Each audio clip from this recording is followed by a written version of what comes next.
¿qué lecciones de liderazgo consideras que se pueden trasladar del ámbito militar al ámbito civil? Yo diría que todas. Es decir, ¿por qué? Porque el militar y el civil no está separado. Lo que cambia es el entorno. Es decir, igual que a lo mejor hace 200 años, o más, ya con los romanos, las lecciones que tenemos de Marco Aurelio, las lecciones que tenemos de Aníbal, las lecciones que tenemos de Napoleón, son liderazgo militar. Y quizá hubo una época en que todo se basaba en el liderazgo militar. Luego, a partir del crecimiento del management, a partir del crecimiento anglosajón, de la preocupación o la búsqueda de incluso podríamos decir, la puesta en práctica, ¿no? de la enseñanza. Lo que se buscaba era aprender. ¿Se puede enseñar liderazgo? ¿Se puede formar líderes? La típica pregunta. Pues con ese cambio de báscula, pues sí, creo que ya la sociedad o digamos las universidades miraron al ámbito militar para asociarlo y para poder enseñarlo. Y en el ámbito universitario ahora, o en el management, ahora vemos que hay, como decíamos antes, ¿no? Hay una saturación de formaciones, de coach, de aprendizaje, de todo el ámbito liderazgo. Antes había un peso más o un conocimiento mayor del liderazgo militar, y ahora ya hoy en día pues casi al revés, ¿no? Yo creo que hay una permarización entre los dos ámbitos total. Y el punto de inflexión para mí pues ha sido la neurociencia. La neurociencia ha crecido. Hay un peso importante en el blog de libros relacionados con el tema mental, ¿no? Porque la neurociencia ha supuesto un cambio de paradigma, porque ya es conocer el cerebro. Entonces, conocer el cerebro y el porqué. Entonces, no somos tan conscientes en muchas decisiones como pensamos, porque está el tema de los sesgos, el tema el trabajo de ese subconsciente que nos determina, ¿no? Y entonces, pues eso, yo creo que los avances de la neurociencia están ahora sí que creando más conocimiento de liderazgo. A lo mejor en esencia no cambia, pero sí que hay un conocimiento científico, como todo lo que nos rodea, pues mayor. Bienvenidos al podcast El Aprendedor con César López Benito, donde encontrarás charlas para buscar caminos de mejora en lo personal y en lo profesional. ¿Quieres aprender técnicas de liderazgo militar aplicadas a la vida real? ¿Cómo se puede gestionar el miedo con éxito? Hoy nos lo explica el coronel de infantería David Cuesta, especialista en operaciones e inteligencia. También es la persona responsable del blog Mochila de Liderazgo, blog que contiene más de 300 resúmenes de libros donde, según dice él, la intención del blog es compartir para avanzar. Estos libros resumidos se basan en 3 grandes temáticas. La primera, el ámbito del liderazgo; la segunda, el complejo mundo militar; y la tercera, todo lo relacionado con conocimiento del siglo XXI. Autor de varios artículos, más de 30, en publicaciones como la revista Ejército, Aeronáutica, Armada, Memorial de Infantería o el Instituto de Estudios Estratégicos, siempre relacionado con temas de organización, misiones internacionales y liderazgo militar. Con todos vosotros, el militar bloguero David Cuesta. David, muy buenas, ¿cómo estás? Buenas, don César, un placer estar aquí.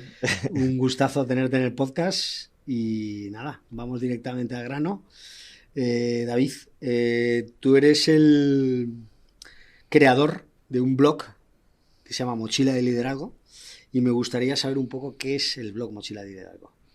Quizá se podría resumir como que es un contenedor, ¿no? Una carpeta compartida, colaborativa, refleja un poco el espíritu colaborativo en el cual en mi trabajo intentamos promocionar, y su esencia son resúmenes de libros de 3 temáticas principales, y ahí pues se suben resúmenes de una forma visual, por decirlo así, y que recogen la temática de liderazgo, una temática más enfocada a la perspectiva al siglo XXI, aspectos tecnológicos, y por último una temática más concreta de ámbito militar, historia militar o libros de interés militar. Ajá. ¿Por qué esas 3 temáticas? Quizá porque cuando inicié este equipo que buscábamos promocionar los resúmenes, los empleábamos en el trabajo, los empleábamos para dar teóricas, y nos dimos cuenta que de lo que más teníamos resumido o más que habíamos empleado, pues son de estas temáticas, ¿no? Evidentemente el liderazgo es una necesidad, podríamos decirlo así, y entonces en mi ámbito pues hemos visto que profundizar en lo que implica liderazgo desde todas las perspectivas, es decir, no quedarnos solamente con fuentes anglosajonas o francesas, pues un poco asegurar la diversidad de lecturas y con ese espíritu pues se buscaron esos temas porque también, sinceramente, pues los hemos visto útiles, claro, prácticos. ¿Y no crees que la palabra liderazgo está como manoseada? Completamente. Y además estamos en la época del hiperliderazgo, hiperreferencias. Claro. Es difícil encontrar un libro que no haga referencia a líderes, a liderazgo. Quizás sea comercializado en parte y por eso busco un poco el espíritu más práctico, ¿no? Es decir, hay grandes escritores, autores, luego podemos entrar en nombres, grandes referencias que son criticados precisamente por eso, porque se quedan en el ámbito teórico y creo que el liderazgo pues se tiene que basar en la parte práctica. Porque para ti, ¿qué es el liderazgo? Nosotros tenemos, ya lo saben, ¿no? Hay más de 2.000 definiciones de liderazgo, cada uno podría dar la suya propia. A mí me gusta decir que al final el liderazgo trata de influir en las personas. Entonces la palabra clave es influir. Y luego otra palabra clave, que posiblemente si cogemos las 300 definiciones más típicas, más conocidas, siempre hablan de la parte influencia, con diferentes términos, y por otro lado la parte de la situación, del entorno. Es decir, es influir en una situación concreta sobre las personas. Vale, luego iremos más en profundidad sobre el tema del liderazgo, ¿vale? Quería preguntarte por qué haces resúmenes. Buena pregunta.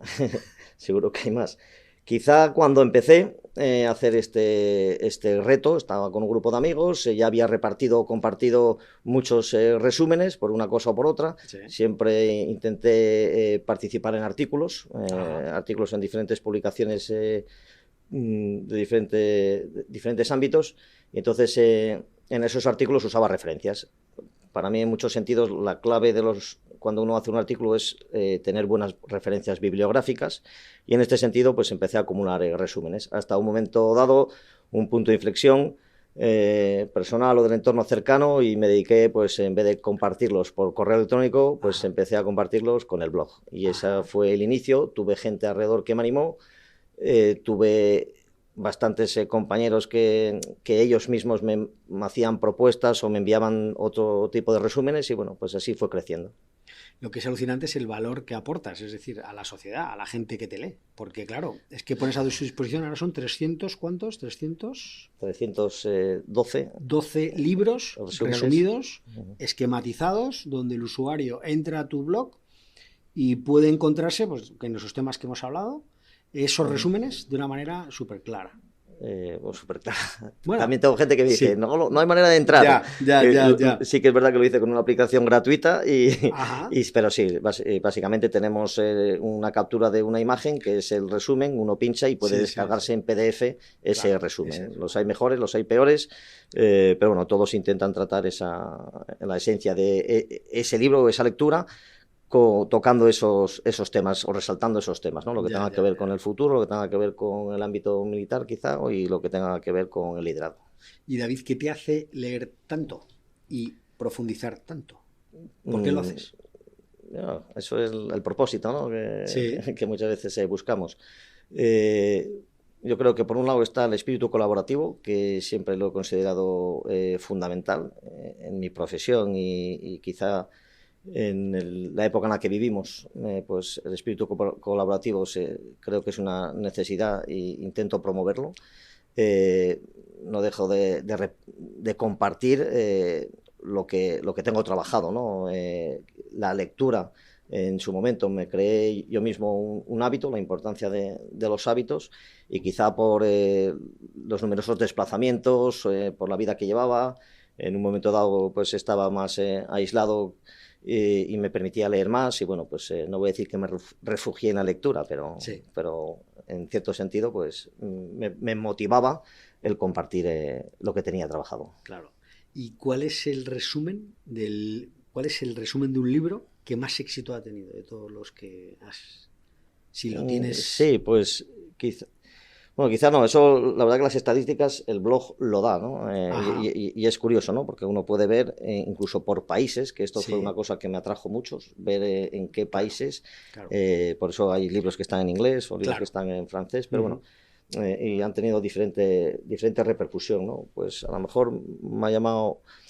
también no es lo mismo un libro que lleva colgado 3 años que un libro que lleva un mes, ¿no? Es difícil sacar conclusiones claras, pero uno de los libros que más ha tenido réplica, pues Fernando Botella, los libros de Fernando Botella, que tiene varios en el blog, el de Bienvenidos a la Revolución 4.0, que es un libro así que me llama la atención, muy atractivo.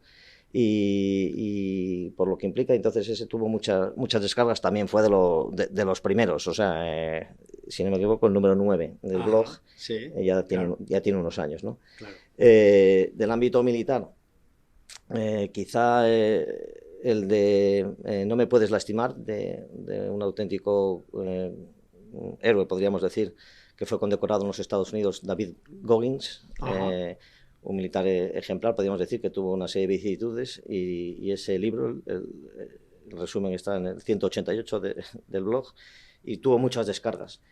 Pero claro, también es verdad que tuvo más de 1000 descargas. También es verdad que a través del blog, y como luego a la hora de promocionarlos quizá ponía el hashtag del libro, o incluso del autor, y en este caso pues el propio autor retuiteó y por quedarnos con algo diferente, pues El infinito de un junco, ahí de Irene Vallejo, que es reciente. La propia Irene me dio las gracias y lo retuiteó o puso me gusta, y eso pues disparó un poco las descargas, que bueno, no deja de ser una satisfacción Yo no lo he leído, pero he oído que es un libro espectacular. Podríamos decir que es de los libros que me marcó, ¿no? Porque como habla de libros... Sí, claro, efectivamente. La historia es muy buena, ¿no? Me gustaría saber cuál es la técnica que tienes para desarrollar tus resúmenes. ¿Lo haces de alguna manera? ¿Tienes algún proceso? Sí, que a lo mejor no fue una técnica que yo mismo me diseñé antes del proceso, sino más bien lo contrario. Yo iba leyendo sencillamente de diferentes maneras, más en digital posiblemente, y fui adaptando esa técnica, evolucionándola. Es decir, no tengo una técnica única, y creo que precisamente en el compendio conjunto de empleo de diferentes herramientas es lo que me da más agilidad. Básicamente, la secuencia es leer, pero cuando leo subrayo. Si es en digital, pues mejor, con un código de colores que me enseñó otro libro, pero bueno, con un código de colores. Me interesa saber por qué código de colores. Código de colores lo he sacado de un libro de Ramón Campayo, que posiblemente sea a don Ramón Campayo, que le pude conocer en persona, un figura español que tenemos ahí en Albacete, que era bombero y que a lo mejor no nos suena el nombre, pero tiene unos cuantos libros del tema mental, ¿no? Digamos, el clásico suyo es Desarrolla una mente prodigiosa, porque hay que recordar que Ramón Campayo tiene muchos récords de empleo de la cabeza, o por resumirlo, ¿no? Hay una serie de concursos a nivel internacional que cuando uno los ve en YouTube o cuando uno lee el libro, pues se queda ahí impactado. Pero ya no solo es don Ramón, sino es su familia, porque su mujer Chus, que también tuve ocasión de conocerla, estaba hasta hace poco en el ranking mundial. Quiero decir que son metodologías. Él resaltaba también a la de hacer resúmenes de código de colores para ayudar a memorizar.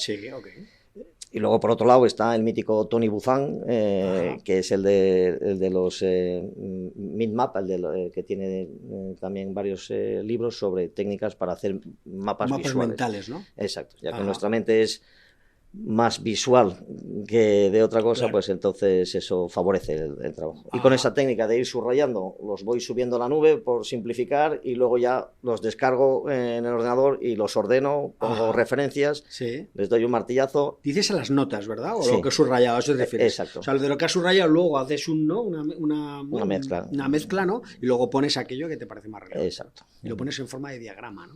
Correcto, sí. Claro. El diagrama es Tony Buzan 100%. Vale. ¿Cuál es el libro que te ha resultado más difícil para hacerlo? de esta manera. De hecho, precisamente el que hablábamos ahora, Ramón Campayo, como es una serie de técnicas, ese, por ejemplo, no está en el blog. Es una deuda pendiente que tengo y como no está en el blog y yo me sentía imposible resumirlo, Sí. Asistí a unas conferencias, charlas que él daba aquí en Madrid y me aportó una barbaridad. Algún día conseguiré resumir su libro. Pero bueno, es un libro para 100% aprendizaje, pero práctico, ¿no?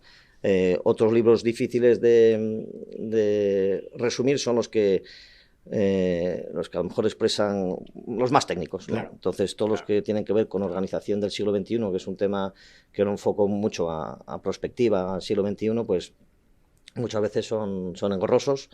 Y ahí puedo hablar de organizaciones líquidas o organizaciones exponenciales. Son difíciles, ¿no? Claro. Pero bueno, aún así a veces lo intento. Claro. Y encima te atreves con gente como Taleb, ¿no? Que me parece gente...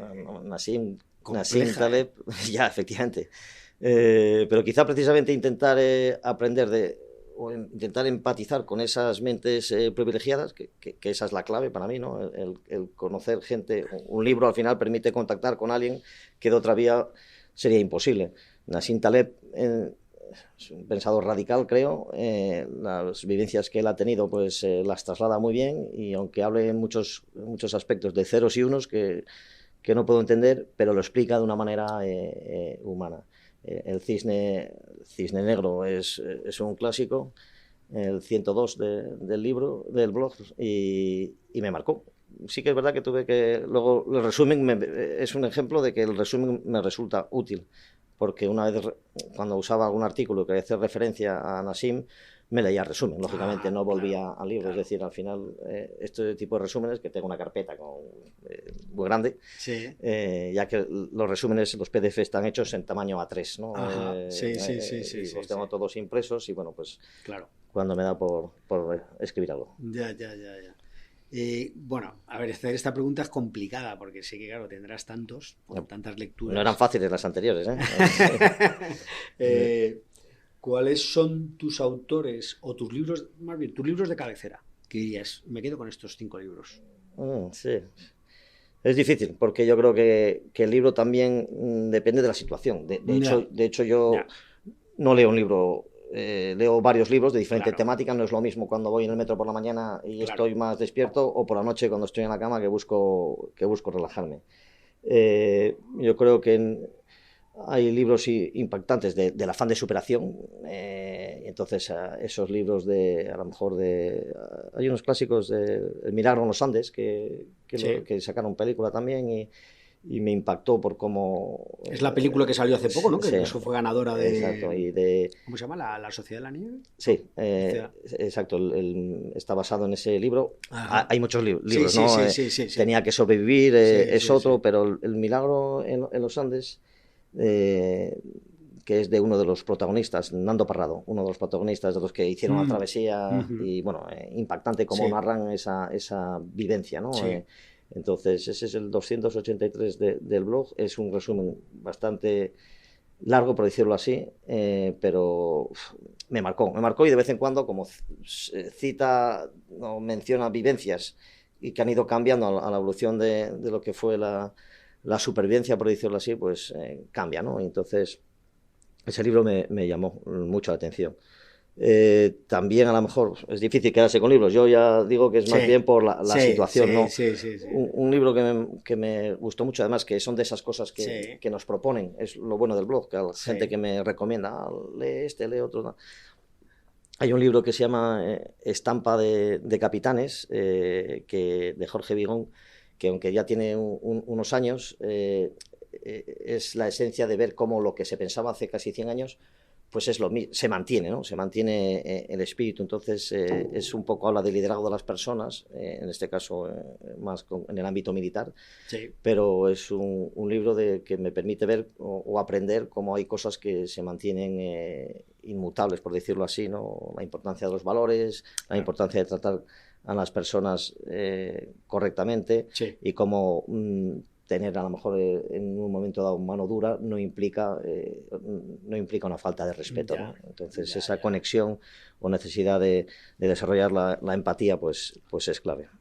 Me comentabas que, claro, haciendo mochila de liderazgo te ha dado la posibilidad de conocer a gente pues muy interesante, ¿no? Autores, ¿no? De diversa índole, ¿no?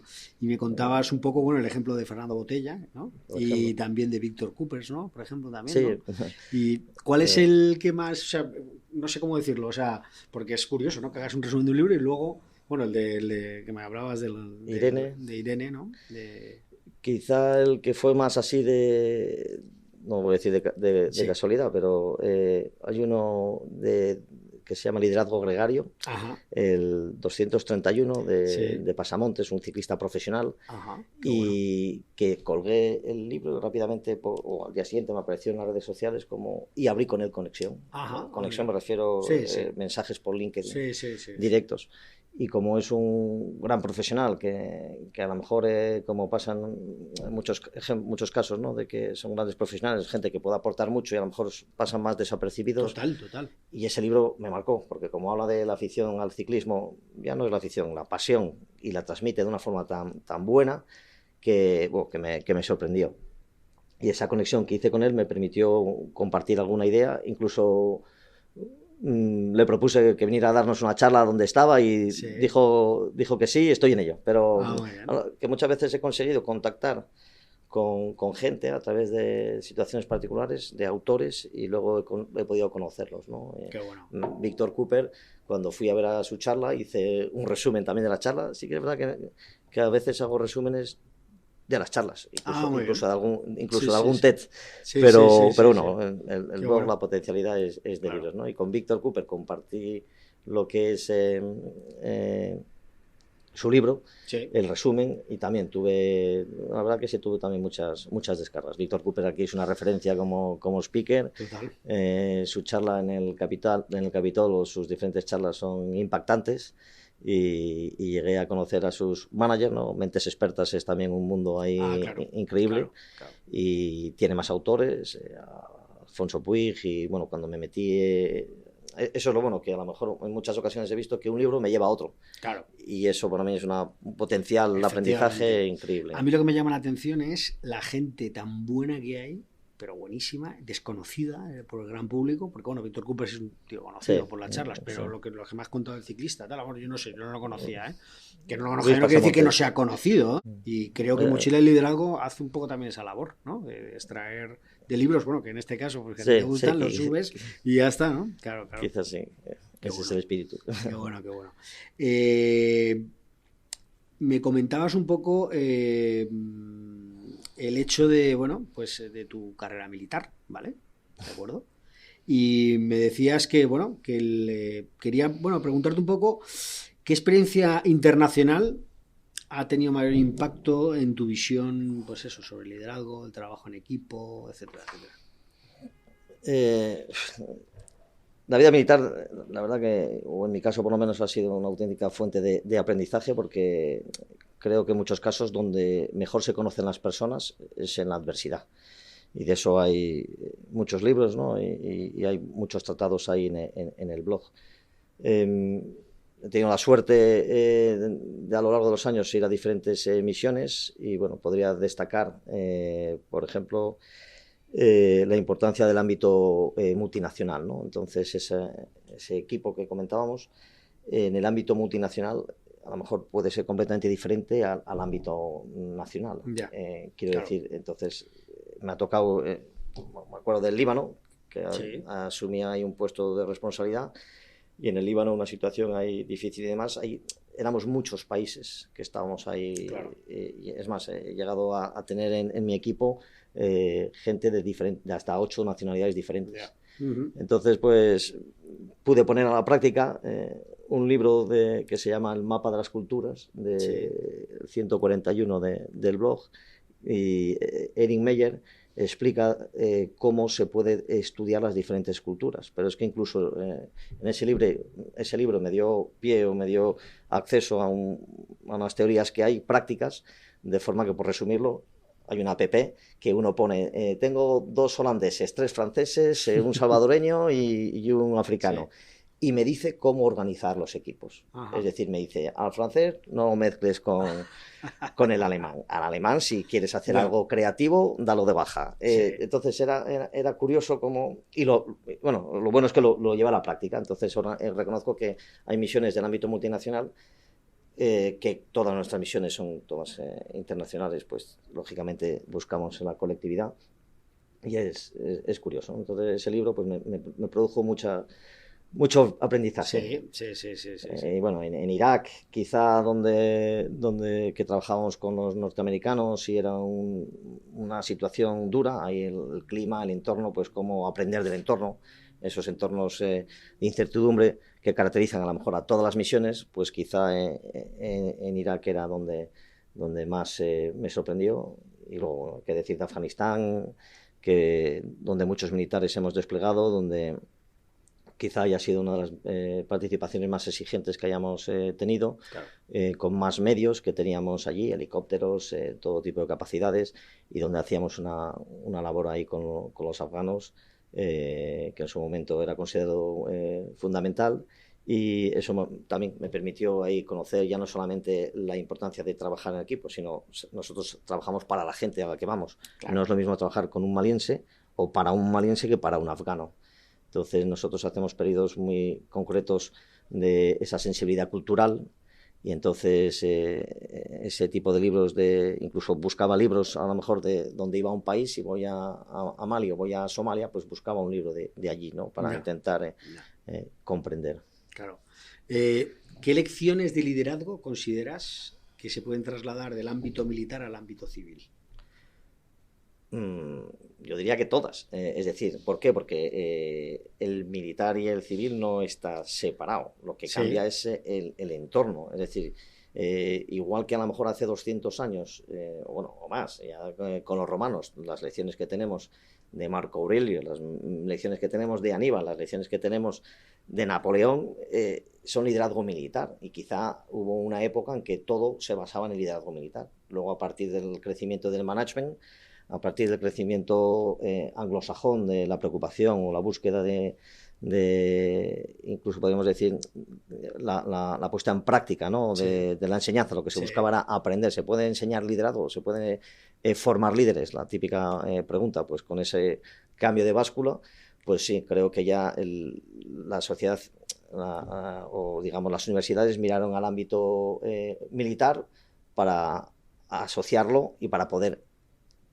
enseñarlo. Y en el ámbito universitario ahora, bueno, en el management ahora vemos que hay, como decíamos antes, ¿no? Hay una saturación de formaciones, de coach, de aprendizaje, de todo el ámbito liderazgo. Antes había un peso más o un conocimiento mayor del liderazgo militar, y ahora ya hoy en día pues casi al revés, ¿no? Yo creo que hay una permanización entre los dos ámbitos total.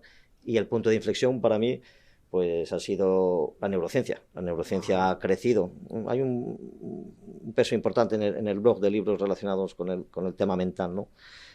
Porque la neurociencia ha supuesto un cambio de paradigma, porque ya es conocer el cerebro. Entonces, conocer el cerebro y el porqué. Entonces, no somos tan conscientes en muchas decisiones como pensamos, porque está el tema de los sesgos, el tema el trabajo de ese subconsciente que nos determina, ¿no? Y entonces, pues eso, yo creo que los avances de la neurociencia están ahora sí que creando más conocimiento de liderazgo. A lo mejor en esencia no cambia, pero sí que hay un conocimiento científico, como todo lo que nos rodea, pues mayor. Es que el liderazgo no tiene por qué ser militar o de una empresa. Puede ser el liderar para educar a tu hijo de 6 años, ¿no? O sea, ese es liderazgo también, ¿verdad? Correcto. Sí que de esas miles de definiciones que hay, es difícil quedarnos con una, pero uno intenta influir en su entorno cercano. Los hijos es un ejemplo. Pero el componente diferenciador, yo creo que al final el liderazgo lo que tiene en el trasfondo, lo que buscamos, o si nos quedamos con la definición más trascendental, es que lo que buscamos es tener un efecto en ese seguidor. Claro. Ese seguidor es el que decide. Es decir, yo puedo decir que soy líder, pero da igual lo que yo diga. Claro. El que lo decide es el subordinado, el que lo decide es el al que queremos influir. Claro. Es un efecto. Entonces, nosotros lo tenemos claramente diferenciado, porque a lo mejor un militar puede llegar a mandar a mandar por orden, a mandar por tener una divisa o por tener una potestad, pero luego la potestas que definían los romanos, pero luego está esa autoritas, ese trascendente que uno intenta emitir o uno intenta llevar a la práctica, porque el liderazgo es práctica, el liderazgo es un deporte de acción, como decía Fernando Botella, requiere acción. Claro, lo que acabas de decir de autoritas, ¿no? El problema es que en el mundo, en el ámbito civil, el autoritas se está perdiendo, ¿no? En el ámbito militar entiendo que sí se sigue manteniendo, porque, claro... Bueno, tanto como perdiendo, no, yo creo que está cambiando. Está cambiando, ¿no? Sí, está cambiando hoy en día no el conocimiento, la información hoy en día lo sabemos. Todo el mundo tiene con su móvil el alcance de todo lo que quiera aprender, ¿no? Lo que hace falta es luego aprenderlo. Claro, y luego practicarlo. Y luego a lo mejor lo que se está perdiendo...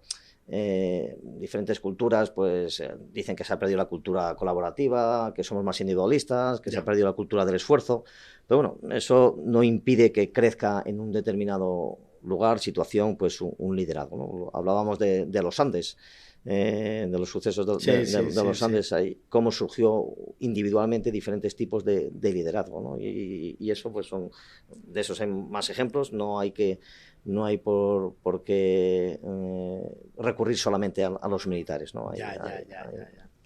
Liderar es influir, has dicho, ¿no? Pero correcto. Liderar es influir y mandar.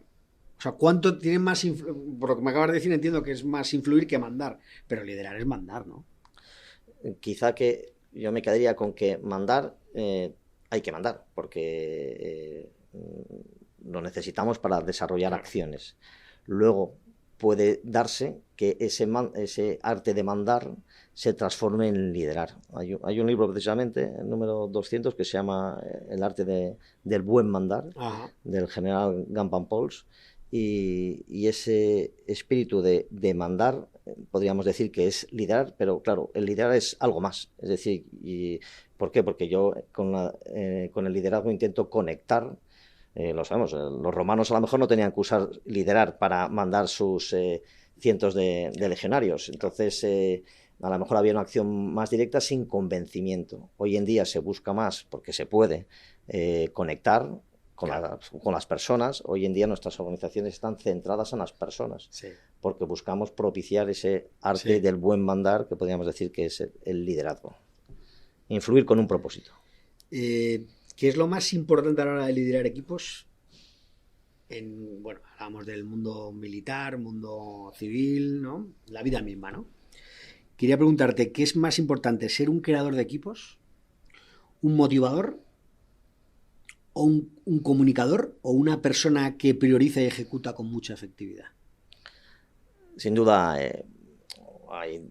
por simplificarlo, ¿no? Pero... Sí. El equipo. El equipo hoy en día es la clave. Uno puede comunicar bien, pero si comunica pues estupideces, pues no vale para nada. Ya. Uno puede ser súper activo, como el mítico tonto inútil, ¿no? Que dice, soy súper activo, dejarme pilotar el avión que tengo muchas ganas, pero ¿tú eres piloto? No, pero tengo ganas, no me vale tampoco. El creador de equipo hoy en día el poder del equipo es infinito, ¿no? Ya no es, lo sabemos que supera esa suma de individualidades. Por eso me gusta mucho el ámbito del deporte, nos enseña infinidad de cosas. Hay un libro muy bueno, el 234, el de los capitanes. El de los capitanes, que a través del blog pude contactar con el autor de ese libro, y ese hizo un estudio de todos los deportes para buscar en realidad qué esencia o qué rasgos se podía coger de un líder, ¿no? Cogiendo los capitanes de todos los equipos de fútbol, cogiendo todos los deportes. O sea, es un estudio impactante. Y la conclusión es que pues en realidad no hay ningún rasgo común o único, ¿no? Por decirlo, siempre es una mezcla, ¿no? Pero si algo destaca es que al final en los deportes se ve como el espíritu colectivo está por encima de muchas cosas. Y sacar partido de un equipo, quizá eso es casi una obsesión militar, porque nosotros todo lo hacemos en equipo, da igual que sea un equipo de una capacidad determinada, un equipo multinacional, o en un país o en otro, el sacar todo el potencial que podemos hacer de un equipo, de cada situación es diferente, pero es muy potente. Claro, o sea, ¿crees que es más relevante? O sea, es decir, vale, hablamos de equipos, ¿vale? Liderar equipos, ¿no? Pero luego, el individuo, ¿cuál crees que es la cualidad clave para que un individuo sea un líder? Yo lo resumiría con el compromiso. Cuando he tenido o he visto muchos ejemplos en mi vida militar, y desde soldado hasta general, lo he visto por arriba, lo he visto por abajo, se nota mucho cuando uno tiene compromiso con lo que hace o con lo que busca. Normalmente ese propósito es el de la organización. Y uno cuando, luego lo podemos ya, tiene muchas derivadas, pero si nos quedamos con esa palabra de compromiso, ¿cómo se refleja? Pues porque uno actúa con pasión, se nota muchísimo. Nosotros vamos de maniobras. A las 5 de la mañana cuando hay que hacer una cosa lloviendo, con frío y tal, uno lo hace con pasión, se nota que al menos, que en el otro lado no, que a lo mejor está uno que va a dedicarse a decir, qué frío hace, ya lo sabemos, no hace falta que me lo digas, está lloviendo, ya lo sabemos, tal. El que tiene pasión a lo mejor demuestra, potencia ese compromiso, facilita las cosas. Entonces yo siempre me he sentido que sigo más a la gente que muestran compromiso, que están convencidos de lo que hacen y me arrastran. Entonces hay muchos ejemplos. Recurriendo al ámbito deportivo, siempre me llamó la atención un libro de una Maribel Martínez, que era la portera del equipo de hockey de las Olimpiadas 92. Equipo de hockey, que teníamos hockey femenino. Sí. Teníamos en España 300, 400 federados y conseguimos en 2-3 años la medalla de oro, ¿no? En el libro de... ¿Se llama hockey sobre hierba o hockey? Hockey sobre hierba, sí. Me ha venido a la cabeza por el tema del compromiso, ¿no? Porque el libro se llama Historia de un compromiso. Ajá. O sea que... Ya. Que impactante. Y ahí, sobre todo, nos habla de su entrenador. La portera habla de su entrenador y su entrenador era José Manuel Brasa, que cómo consiguió, con el compromiso de todos los participantes, de todo su equipo, asumir reto paso a paso, y bueno, nos ha llevado, yo creo que fue la medalla de oro más sorprendente que tuvimos, ¿no? Un deporte que no conocía mucha gente, sí, pues no, y por eso digo que muchas veces el deporte, el libro que decía antes de los capitanes, sí, el libro de Historia del Compromiso, los deportes nos enseñan muchas cosas a nivel colectivo y otras cosas. Y para no enrollarme mucho, en el libro este de la portera, nos decía que José Manuel Brasa, el entrenador de fútbol, innovó. Y es otra rama que me gusta mucho, ¿no? Lo de la innovación, creatividad. ¿Y cómo innovó? Pues explicaba de forma genérica que no cambió las normas, sino cogió las normas y lo que puso en su equipo es que cambió el color de las medias. Y puso las medias o las zapatillas, las puso blancas. Entonces, normalmente no se llevaba ese color. Y entonces, al cambiar ese color, porque el tío era atrevido y el tío tenía ideas, había leído mucho, decía el libro que él había leído mucho sobre los entornos, las decisiones en entornos de incertidumbre, que son un tema apasionante también. Y entonces, con esas medias blancas y con la pelota, lo que hacía era un poco producir confusión en las decisiones de los árbitros. El equipo español, en el 92, fue el que menos faltas de pie que tuvo. Y luego eso llevó al que el equipo que menos penaltis corners sufrió. Como curiosidad, eso de que claro, profundizando se aprende, ¿no? Y después de las Olimpiadas, después de la medalla de oro, la Federación Internacional de Hockey cambió la norma. Ya no se puede usar zapatillas o calcetines o medias blancas. Como curiosidad, ¿no? Me encanta lo que me estás hablando, porque es que, claro, en el mundo en el que vivimos todo se centra en los grandes. Nadal, Gasol, a ver, que son auténticos titanes tremendos, ¿no? Y tienen todo el mérito del mundo. Pero luego hay mucha gente que puede llegar a hacer cosas tan relevantes como han hecho ellos en el ámbito de su deporte y no son tan conocidos, evidentemente. Pues bueno, eso es interesante, ¿no? Que pongas... Nadal tiene un libro impactante, sí, bueno, el de Nadalízate, ¿no? El 216, creo que Nadalízate es de Cubeiro, ¿puede ser? Sí, exacto. Y además es potente ese libro. O sea, me gustó como Nadal transforma lecciones. Sabemos que su tío, Tony Nadal, tiene algún libro y da charlas, sí, y es un auténtico una fuente de aprendizaje, y cómo él influyó en esa capacidad de crecimiento y sufrimiento del deportista de nuestro Rafa, ¿no? Claro. Claro, claro. Que luego es lo alucinante de Nadal, ¿no? Cómo ha evolucionado, que luego tuvo otro entrenador, ¿no? Que era Carlos Moya, ¿no? Sí, Yo tampoco soy un sí. experto en el tema, pero... No. Pero vamos, que cómo ha evolucionado con los diferentes, o sea, un auténtico pura sangre, pero bueno, pero que me gusta porque Rafa Nadal está ya es una persona tan relevante, uno de los grandes deportistas españoles, pero que luego hay otros muchos que son muy buenos y no son tan conocidos, ¿no? Efectivamente. Y es una buena... hay uno de los resúmenes que haces que es del exil... SEAL se dice, ¿no? Sí. El exil americano, bueno, el que era SEAL. Sí. SEAL es Fuerzas Especiales Americanas, ¿no? Sí, militares, ¿no? como los marines, digamos, pertenecen a la Armada y entonces pues tienen una componente importante de operaciones especiales, todo ese ámbito, pero que además están especializados en el tema acuático, ¿no? Un cuerpo de élite, por decirlo así, por ¿no? supuesto, total, sí. ¿no? Y se llama Jocko Willink, ¿no? Y Jocko, bueno, es autor de varios libros y bueno, uno de ellos es uno de los que tú resumes, ¿no? Y bueno, él habla de 4 leyes en liderazgo, ¿vale? Y me gustaría comentarlas y que me dieras tu opinión, ¿vale? La primera ley que habla dice cubre al equipo y muévete. Es decir, ¿no? Sí. Bueno. Yo creo que el Jocko, que además tiene un podcast, que empezó con ese libro que resumo en el blog sobre liderazgo táctico. Yo creo que ahí la clave es el liderazgo táctico, porque él se formó en las operaciones especiales, mandó equipo operativo en Afganistán en situaciones complejas. En algún podcast lo describe. Sí. Y él se centra sobre todo en el equipo, en el terreno. Entonces, cuando logra mezclar esa definición en el terreno, este es un ejemplo, cubre al equipo para progresar, para avanzar, para los retos, y luego coge esa lección táctica, que además forma en muchas, son palabras o frases que tenemos muy interiorizadas los militares, pero que cada frase refleja una lección muy amplia que se puede llevar al ámbito organizativo. Entonces es su potencialidad, ¿no?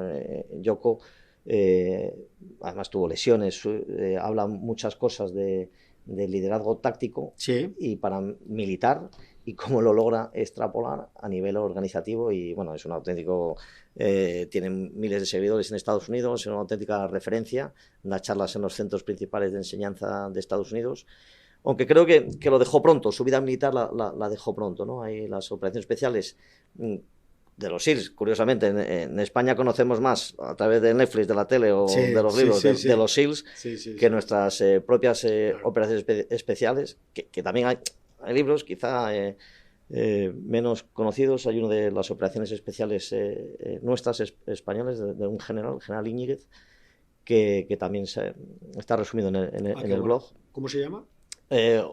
Operaciones especiales españolas, muy bien. Pero sí que habla de lo que hemos hecho a lo largo de nuestra historia y que no es poco además, hemos hecho unas cuantas y ese libro cuenta como el de Jocko aporta esas lecciones, pero sobre todo porque luego le sabe dar ese sentido trascendentales y lo explica en el nivel táctico, ¿no? Claro. Me refiero con muchos ejemplos. Claro. Casi todos están basados en Afganistán, pero le da esa parte, Jocko Williams tiene esa parte de comunicador. Sí. Es muy potente. Yo le seguí durante un tiempo en sus redes sociales y entonces para seguirle había que despertarse a las 4 de la mañana, porque él ponía siempre el reloj suyo en la foto de 04 o 0359, 0405 y tuve una misión en Mali donde intentaba hacer lo mismo, ¿no? Y ahí le seguía y me intentaba levantar a las 4 de la mañana y él lo que hacía era generar hábitos.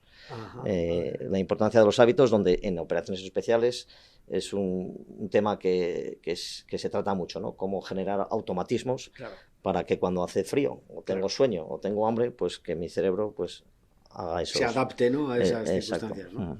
Vale, otra frase, otra ley, ¿no? Que dice, siempre tiene que ser simple, todo tiene que ser simple. Efectivamente, quizá... o sencillo, más bien. Sí, no es lo mismo sencillo. Claro, por eso quiero decir. Sí, es que lo he traducido, por eso, igual es sencillez. Tienen su mezcla, porque una de las cosas precisamente para luchar con lo complejo que decíamos de los entornos de hoy, la situación, los entornos VUCA, toda esta incertidumbre generalizada que vivimos, no solamente en las operaciones, que vivimos en la sociedad, por decirlo así, pues toda esa incertidumbre, uno de los remedios, una de las soluciones es que a nuestro nivel cada uno intente simplificar las cosas. Entonces, la sencillez procedimental al final lo que hace es darnos velocidad, darnos agilidad. Para todo, ya no hablo de para ahorrar tiempo, sino pues para agilidad mental, la sencillez. Yo cuando me presento en mi equipo y tal, siempre digo que soy una persona muy, muy sencilla. Es decir, si puedo hacer una cosa en medio folio, la transmito en medio folio. No, claro. Los adornos innecesarios al final producen o ayudan a ese colapso mental. Ya te entiendo. Luego otra ley dice prioriza y ejecuta. Cuando dice prioriza y ejecuta, se habla un poco del desapegarse, ¿no? De intentar ver lo que ocurre a tu alrededor y, bueno, lo lleva un poco a tomar pequeñas, no grandes decisiones, sino pequeñas decisiones, ¿no? Y que lo va iterando. Y de esa manera, pues, va viendo el feedback con esas decisiones y va haciendo ajustes. Entonces, él habla de prioriza y ejecuta. ¿Cómo lo ves? Ahí refleja varios ejemplos porque y es fácil entenderlo porque un equipo de operaciones especiales que está actuando aisladamente o en una operación concreta y tal, las prioridades están muy claras. Pero las prioridades se entrenan antes. Claro. Está claro que cuando un compañero cae, todo se paraliza y lo primero es el compañero. Claro. Es no un cambio de las prioridades, sino que cada uno sabe como equipo a dónde tiene que ir. Las prioridades, la diferencia entre lo importante y lo urgente forma parte de esa clasificación de prioridades. Entonces, lo importante se tiene que atender de una manera y lo urgente se tiene que atender de otra, ¿no? Entonces, eso es muy militar. También Yoko nos habla de la matriz de Eisenhower, que la matriz de Eisenhower ya tiene años, pero al final como en el ámbito del management, cómo se podía con una fórmula sencilla, el cuadrante de lo urgente, lo importante, lo no urgente, lo no importante, pues cómo se pueden afrontar temas complejos y ganar tiempo, porque muchas de las cosas al final es por la gestión del tiempo, ¿no? La calidad de la decisión tiene mucho que ver con la gestión del tiempo. Ya. Y luego, por último, la última ley se llama mando descentralizado. Dice, empodera al equipo comunicando las grandes metas, que muchas veces el problema, ya no lo llevo a lo militar, lo llevo al mundo de la empresa, ¿no? Que los mandos o los management no comunica correctamente las metas, y él habla mucho también de enfocarse en oportunidades, y que dice que lo más importante es la libertad más que el dinero.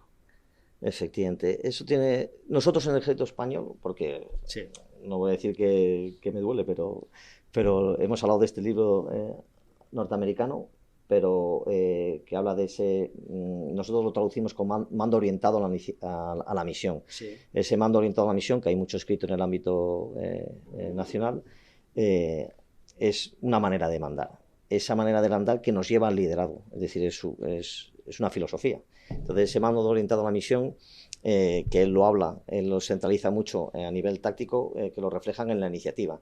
Aunque pone en algún podcast se lo he oído de cómo tienen que funcionar los equipos de forma descentralizada. Es decir, cuando un equipo está aislado, tiene que tener claro lo que se busca, el propósito, que hablábamos antes, para cumplir la misión. A lo mejor se queda sin radio, sin enlace, sin tal. Hay que cumplir la misión sabiendo lo que hay. Entonces, por eso esa iniciativa disciplinada forma parte de esa manera de empoderar al de abajo, ¿no? Entonces, él lo habla a nivel equipos, pero luego hoy en día creo que ya está implementado en muchos ejércitos.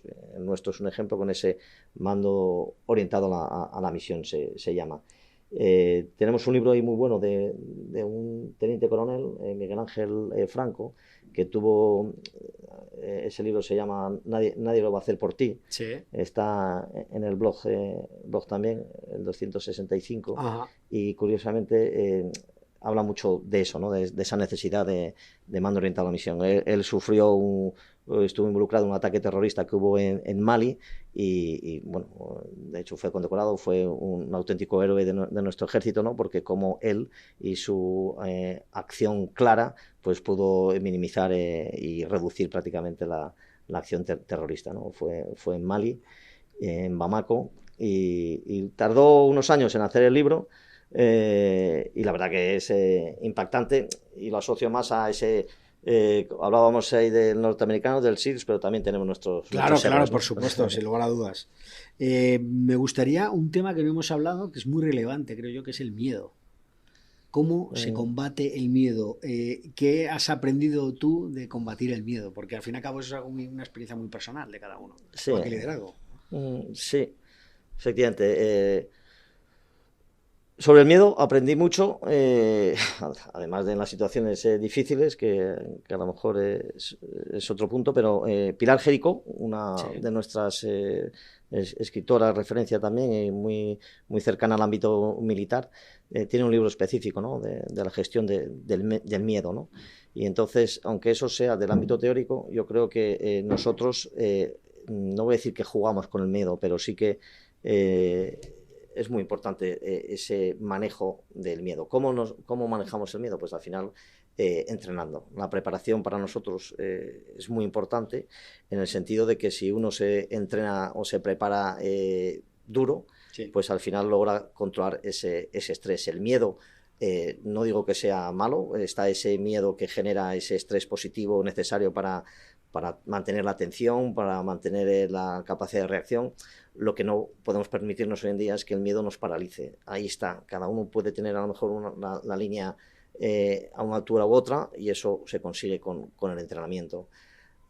Hemos hablado de Jocko Williams, pero yo me quedaría con David Goggins, con otro SEAL, otro Operaciones Especiales norteamericano, que además el libro No me puedes lastimar, que mencionábamos antes, y ese libro lo suelo regalar recientemente a un compañero que tuvo una lesión importante, pues se lo regalé, y este libro me recuerda a cómo uno gestiona el miedo en la adversidad extrema, por decirlo así, ¿no? Y alguien que ha pasado una situación que puede bloquear a mucha gente, pues alguien con ese compromiso o con esa visión clara o con ayuda del equipo. Porque al final esto uno se puede venir abajo en cualquier momento.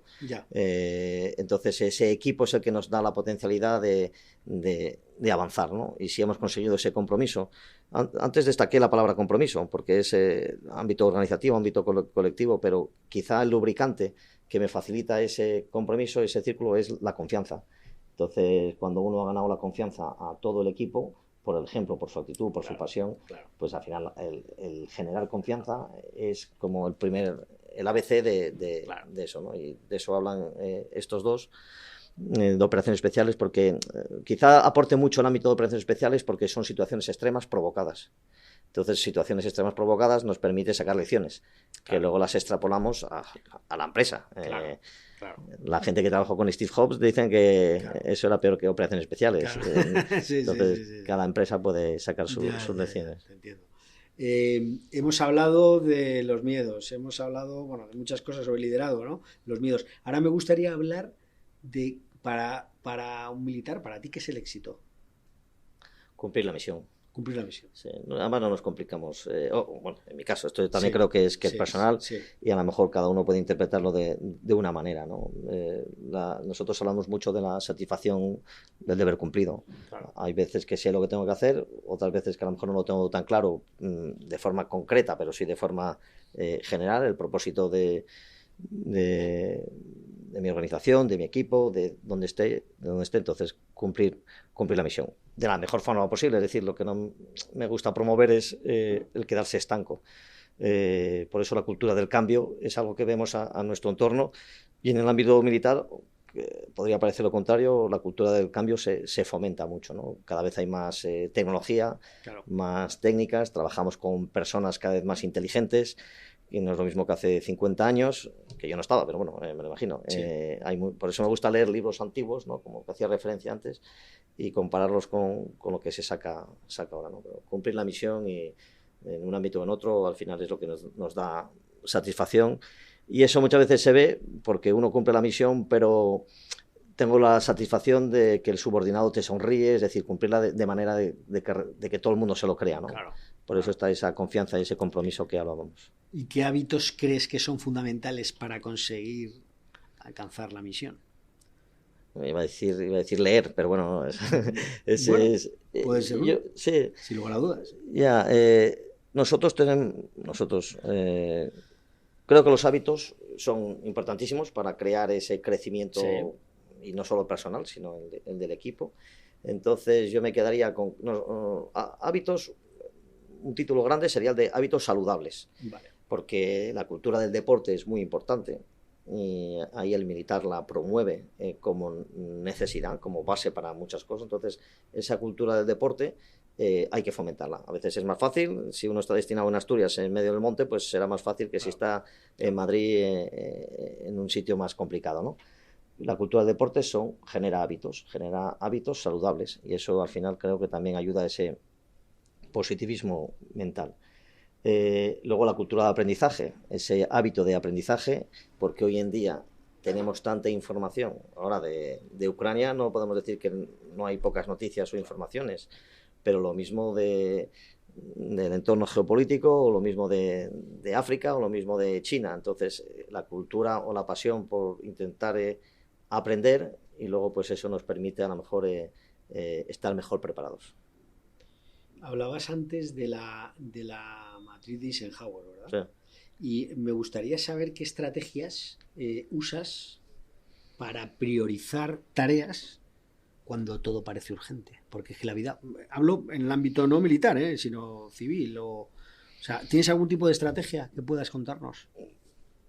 Sí, también yo creo que esto es con la práctica, ¿no? Entonces hay un momento que uno se tiene que conocer, el autoconocimiento es clave. Claro. Yo seguramente sea más rentable mentalmente a primera hora, y hay temas que me dejo para primera hora, porque sé que los ataco y soy mucho más ágil. Entonces, a lo mejor uno tiene que saber cuando su cerebro, cuando a las 6 de la mañana o a las 5 de la mañana, correr 1000 metros seguramente no haga una buena marca. A lo mejor la hago mejor a las 10 de la mañana. Sí. Entonces, es un poco esas limitaciones, ¿no? Y luego afrontar lo importante o lo urgente, ¿eso cómo lo hago? Apuntando. Yo tengo muchas agendas, tengo muchas... la matriz de Eisenhower, hay una aplicación que también usé en su momento, ahora digamos la uso de otra manera, pero lo que sí hago es mover POSIT, ¿no? Tengo mis temas que tengo que atacar, a lo mejor en el día a día no puedo, pues sé que los ataco el sábado por la mañana. El sábado por la mañana, como hoy, es cuando dejo a lo mejor mi tiempo para pensar en lo importante, que no es lo urgente. Escribir es un hábito que creo que aporta mucho, pero lo tengo que buscar, no cualquier momento, cualquier momento vale. Pero luego sí que me he dado cuenta, hay un efecto que aprendí en un libro sobre herramientas. El Mago Moore, sí, que tiene varios libros sobre superpoderes, sobre gestión del tiempo, sobre cómo atacar los problemas, ¿no? Que también me gusta mucho el 300... sí, el último, hace poco, ¿no? Sí, hace poco, el 307. Y habla del efecto Zeigarnik. ¿El efecto, el efecto Zeigarnik. Okay. Y es por un psicólogo, y bueno, hablaba de los hábitos, hablaba de la lectura, pero sobre todo es como un efecto mágico, ¿no? El Mago Moore habla de efectos mágicos y tal, donde lo más importante es empezar. Entonces muchas veces vemos la tarea tan compleja que nos produce rechazo de empezar, ¿no? Y este efecto lo que habla es que somos más rentables cuando ya hemos empezado algo y lo tenemos incompleto. Hay muchos experimentos neurocientíficos de lo típico de dejar un puzzle, un rompecabezas, te obligan a dejarlo cuando está al 80-90% hecho, y luego se va el controlador, se va el que te ordena hacer eso, y por propia cosas interiores queremos acabarlo, porque una tarea incompleta nuestro cerebro le produce incomodidad. Este efecto habla de eso. Entonces, ¿qué quiere decir esto? Que lo importante, hay que empezar las cosas, porque si yo he empezado mi libro, si yo he empezado mi artículo, o he empezado a pintar la casa, luego algo más del subconsciente me va a promover que lo empiece, que lo acabe. Que lo mande, si no lo he empezado, no lo acabaré nunca. Y eso lo han demostrado, la neurociencia lo ha demostrado, ¿no? Y hay curiosidades, ¿no? Incluso hay como cuando leo en estas cosas del siglo XXI, hay un puzzle que se llama el puzzle alarm, que es un despertador. Entonces el despertador lo pones a las 5 de la mañana o cuando quieras, suena, pero para apagarlo hay que resolver el puzzle. Entonces es un hábito duro, pero a veces me despierto con flexiones, otras veces con resolver un puzzle. ¿Qué consejo le darías a alguien que no tiene suficiente tiempo para cumplir con sus responsabilidades? consejos siempre es difícil darlos y yo sugerencia, no... o Sí, sugerencia. Exacto. Con todo lo que has leído, con todos los libros de management y a mis hijos les he intentado dar consejos y a veces pues no calan, ¿no? Yo creo que he leído mucho sobre gestión del tiempo, claro, y es clave. La gestión del tiempo está fuertemente vinculada, para mí son dos cosas. Las prioridades, que hablábamos antes, hay que saber priorizar. claro. No me gusta cuando escucho la frase de es que no tengo tiempo. La respuesta típica es que no tienes claras tus prioridades. Claro. A lo mejor esta semana no puedo hacer deporte porque he priorizado otras cosas. Mañana hago deporte, pero en cambio no podré leer. Entonces, es cuestión de prioridades. Claro. Y luego, por otro lado, las herramientas. Por eso hay muchos libros que hablan de herramientas para ganar tiempo. Porque uno tiene que gestionar su tiempo. Yo a lo mejor tengo que viajar en transporte público, pues intento hacer algo en esos tiempos muertos, ¿no? Y esas herramientas lo permiten. Hoy en día hay herramientas para todo. Entonces, el empleo de herramientas hemos hablado de algunas, es muy personal, ¿no? Entonces, en parte yo creo que el blog también hablaba de que aporta muchas herramientas, ¿no? De gestión del tiempo, de conocimiento, pues... Ahora que dices eso, dime un par de herramientas que consideres top, o sea, que consideres que son muy buenas para gestionar el tiempo. Pues, preferidas tuyas, no tienen por qué ser... La lectura tengo puesta unas alarmas, de forma que si las aplicaciones de libros electrónicos o tal lo permiten, ¿no? De forma que si al día no he leído mis 50 páginas, pues salta la alarma. Entonces antes de dormir, pues me salta y... Ojo, 50 páginas, no es un esfuerzo descomunal, me refiero. Sí. 50, leer entre 30 y 50 páginas al día significa que al mes uno se hace 2 libros. Entonces, 2 libros de unas 300 páginas. Entonces, eso es ser consciente todos los días, ¿no? Que alguien se lo recuerde, ¿no? Y además las herramientas electrónicas permiten ese control del tiempo. Y quizá pues otra herramienta clave son la organización del conocimiento, ¿no? El tema de los POSIT, por usar algo analógico, que es tan útil como el tema de los POSIT digitales, entonces que también uso, ¿no? Entonces esa manera de organizar ideas, porque la uso mucho, ¿no? Porque a lo mejor hoy leo o escucho unas palabras que dice mi jefe o unas palabras que dice un compañero. Ayer estaba en un acto y un compañero soltó un discurso súper emocional. Pues al acabarlo apunté en mi libreta 2 ideas, bueno, además de pedirle el discurso, apunté 2 ideas clave, que eso lo pongo en un POSIT digital, porque hoy en día el móvil lo permite. Entonces eso me permite luego, cuando me dedico a pensar, poco, pero bueno, cojo esa idea, recuerdo cuando se hizo y me aporta ideas. David, ¿cómo incorporas la reflexión, ¿no? y el aprendizaje continuo en tus rutinas, en tus hábitos? Bueno, vamos a poner rutina, por poner otro... Ya. En esa gestión del tiempo priorizo, lógicamente el trabajo condiciona todo, ¿no? Sí. Pero yo creo que también hay cosas que son muy comunes.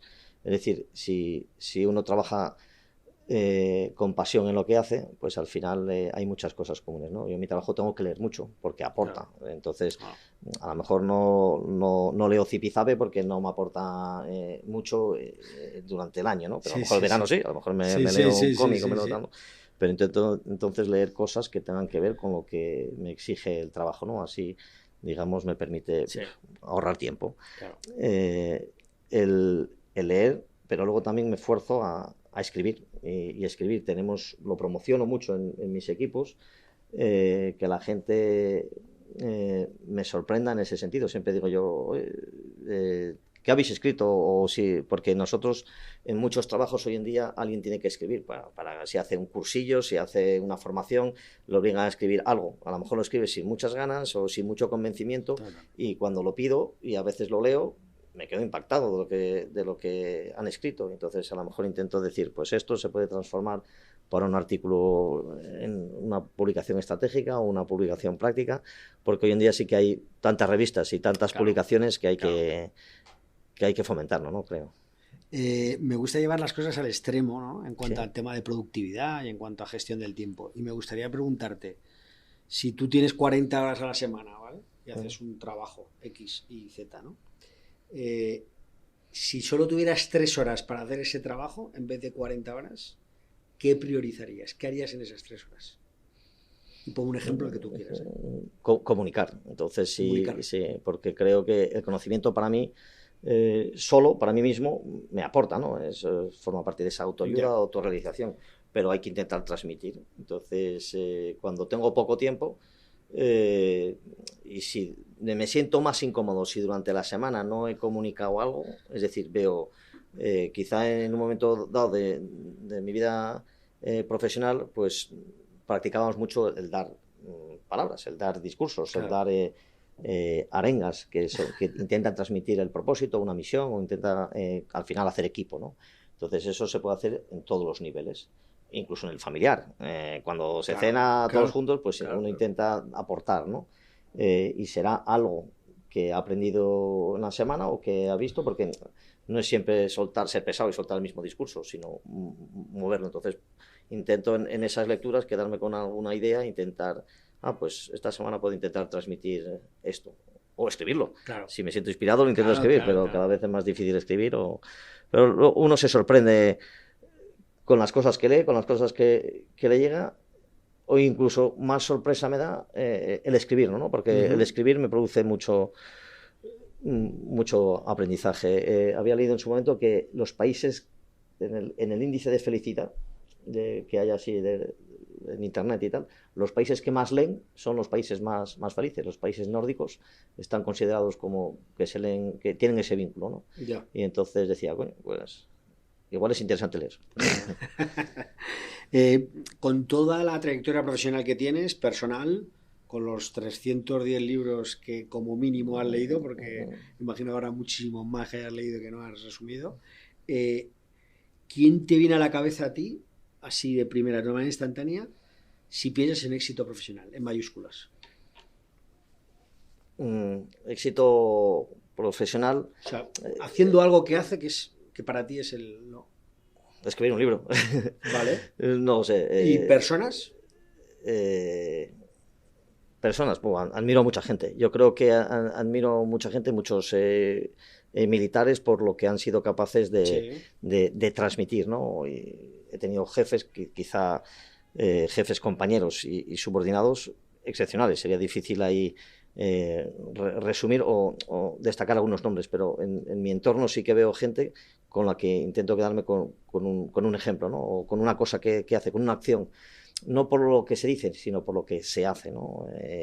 Esta semana estaba con compañeros en la Legión, estaba concretamente, y ahí pues respirábamos unas palabras que hubo, unos discursos, y respiraba uno un compañerismo y una capacidad de saber lo que se quiere, de ese propósito que me llama la atención, ¿no? Y he tenido la suerte de tener esos jefes, y en situaciones difíciles, cuando he estado en Mali teníamos una situación a lo mejor difícil, y ahí estaba el jefe para aportar esa visión en Líbano, en Afganistán. Yo creo que ahí hay mucho potencial, claro, de esos héroes incógnitos, ¿no? Claro. Me gustaría saber, si tuvieras que dar una recomendación a próximas generaciones sobre liderazgo, ¿cuál dirías que elige una recomendación que darías? Lo he intentado con mis hijos y no me ha salido bien, ¿eh? Entonces es difícil. Bueno, tú es digamos como dar el mensaje al universo, por decirlo así. Ya, el mejorar día a día.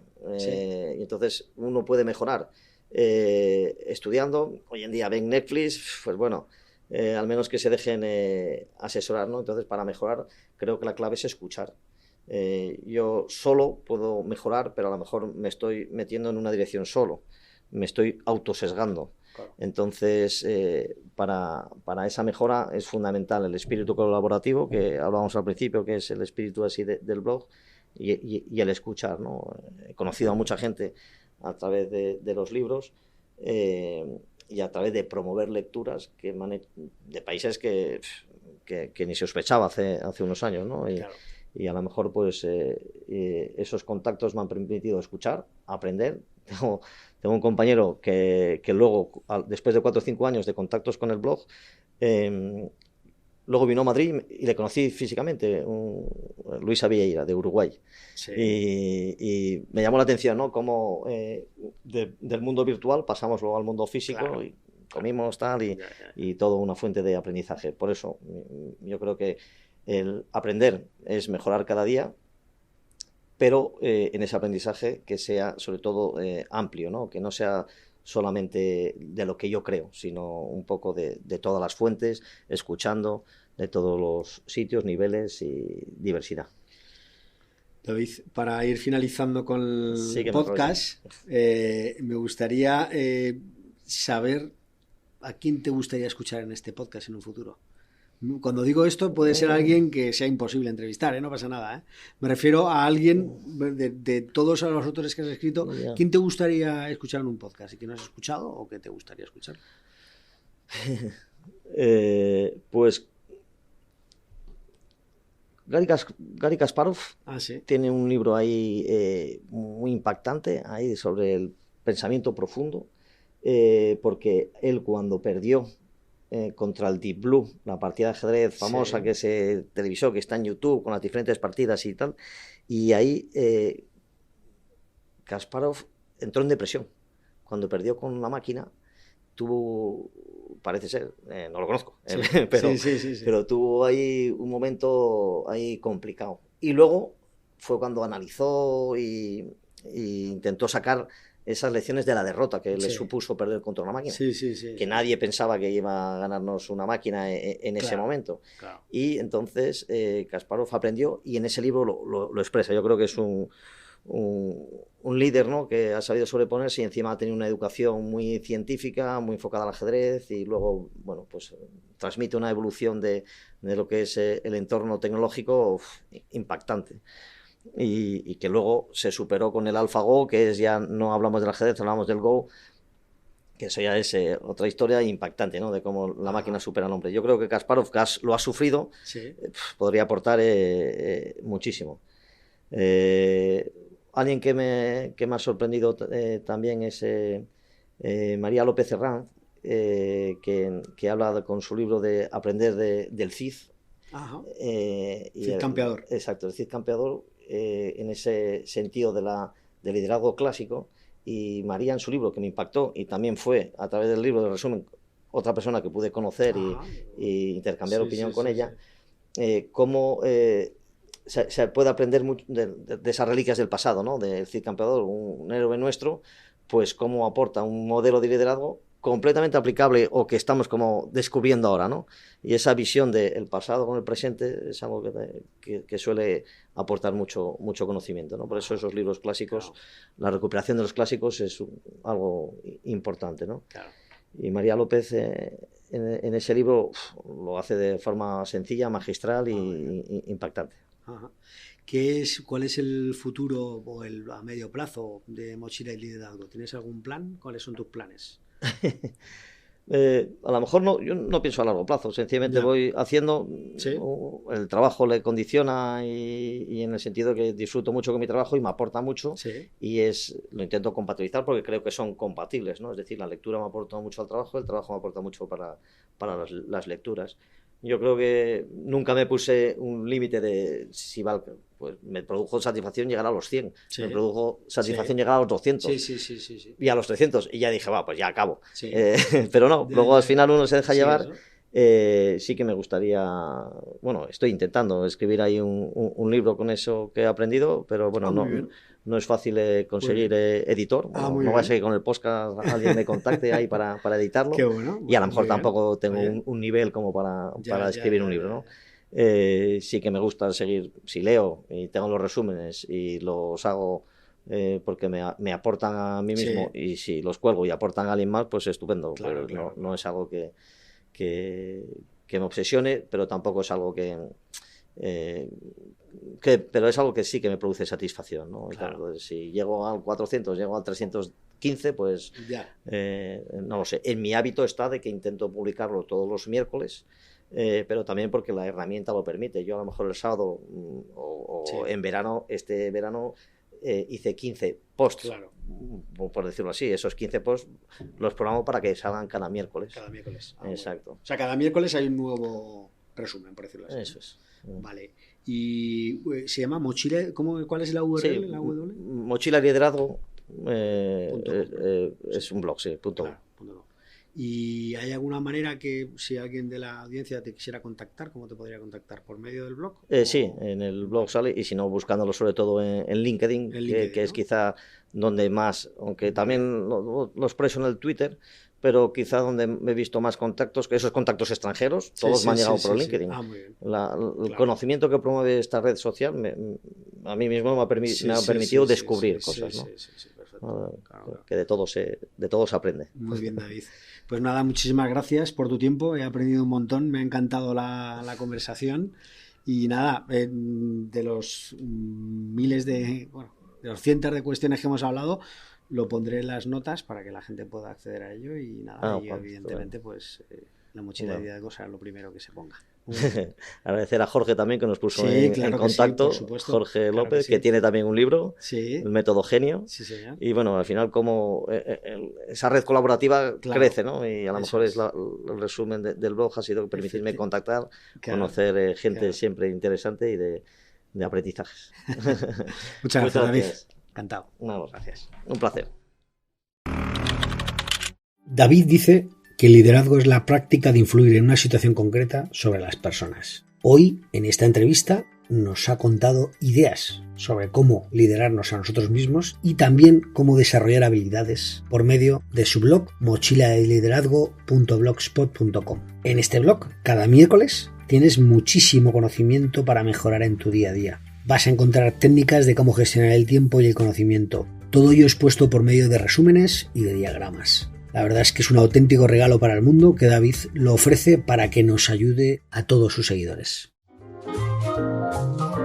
Espero que te haya gustado el episodio de hoy. Si quieres ayudar a que el podcast siga creciendo, recuerda que puedes suscribirte en elaprendedor.com. También puedes recomendarlo en tu entorno, en las plataformas de podcast o en redes sociales. Si quieres contactar con el podcast, no dudes en comunicarte conmigo en hola@elaprendedor.com o en las redes sociales del podcast. Muchas gracias por estar por aquí y nos vemos muy pronto.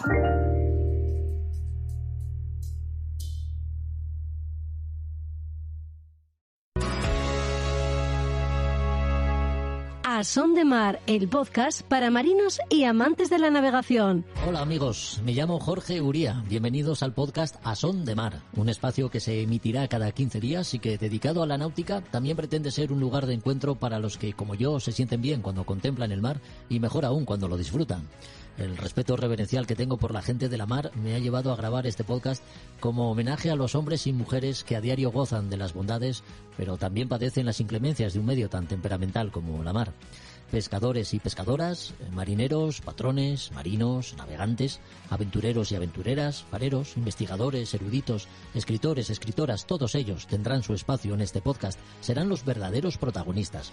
Entrevistas y expertos colaboradores ofrecerán sus conocimientos para deleite de quienes nos escuchen. Y no es broma, porque por este podcast desfilarán personajes que sin duda servirán de inspiración para muchos. A Son de Mar, el podcast para marinos y amantes de la navegación.